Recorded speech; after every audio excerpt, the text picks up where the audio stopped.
You're looking at a $500 million air defense base that was supposed to be untouchable.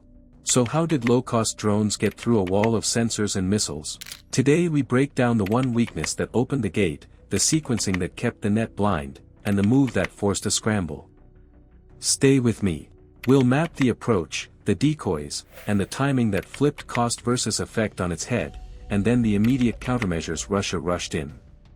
If you want to predict the next strike, you need this playbook. Before we move on, I'd like to ask you a small favor. If you appreciate this content, please take a second to like this video and subscribe to the channel. Over 98% of you watch the videos without subscribing. It costs you nothing, but it makes a huge difference to us. So, did you click the subscribe button? Great! Thank you so much. Now, back to the video. One cheap drone flew in the front door, but that wasn't the attack. The attack was the map it drew. The site looked strong on paper. Long-range missiles to swat high flyers. Rotating search radars sweeping wide arcs. Ukrainian drones targeting 5 Russian airfields at least, striking at least 40-plus military aircrafts, blowing them up. Well, first, this undermines the false common wisdom that Russia would inevitably win this war. In an assault that took more than a year to orchestrate. And by the way, we have reports at least 2 bridges are blown up. Point defense guns and short-range launchers bristling near the paths. Built to kill fast jets and cruise missiles. Not lawnmower engines that loiter and listen. But then, more eyes created more seams. Overlap is not the same as unity. Where beams meet, calibration drifts. Handoffs lag by seconds. In that thin gray band, a tiny prop drone becomes a ghost. The base had coverage. It lacked clean fusion. The recon phase took patience. Slow airframes rode the wind along fence lines and tree belts, changing altitude by small steps, crossing bearings that forced radars to switch modes. A few were lost on purpose. Each loss paid for pattern data, when a sensor woke, when it slept, and which sector the operators favored under stress. That's how the kill chain flipped. A truly extraordinary operation, demonstrating, one, how vulnerable Russia is to measures against Russian aggression in Russia itself. They are more innovative, more resourceful, more motivated than the Russians, who throw nothing but bodies. And how adept the Ukrainians are at understanding and exploiting those vulnerabilities. Decoys climbed to pull search beams up and away. Meanwhile, low drones hugged ground clutter and terrain folds, sliding beneath the fan where side lobes fade.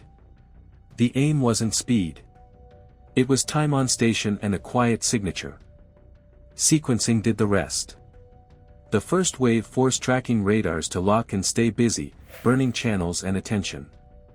The second wave arrived in the changeover, when systems shift modes and crews juggle targets.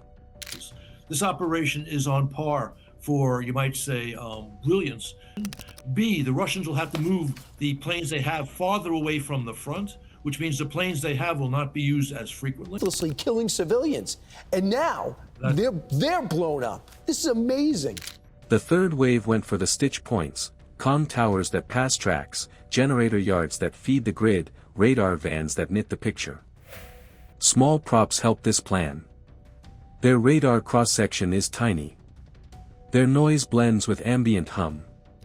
Many air defense systems struggle under a speed and altitude floor, or they risk wasting a gold interceptor on a plastic threat. We've seen this model before: hit comms and power first, and the net collapses, leaving local guns to fight blind. The soft spot wasn't a missile tube. It was the handoff, sensor to operator to shooter, jammed by timing, clutter, and decoys. This cost $70,000. It did at least $7 billion worth of damage. Ukrainian civilian casualties. We know that many planes were hit. We don't know the extent of the damage. But A, some planes are now out of action. Now that the hole was opened and the net went dim, what actually hit the deck, how many birds flew, and which systems took the punch? The count wasn't the headline, the choreography was. This ran on a timed ladder. First came throwaway decoys to light the search beams. Then crude jammers to smear short-range sets and the local data link. Low flyers followed, riding ditches and tree lines. Last in were the terminal hitters, cued by the clutter to stab the base's nervous system, not its teeth. Inside the bunker, operators hit a hard fork. Fire $1 million interceptors at a $5,000 airframe, or hold and risk losing the radar that guards aircraft and depots. Every second mattered. Every launch slot taken by a decoy left a real threat unmarked. The stack mixed types for effect. Fixed-wing drones carried range and fuel, staying aloft to force tracks and burns. Quadcopters brought precision in the final meters, slipping onto roofs and cable runs.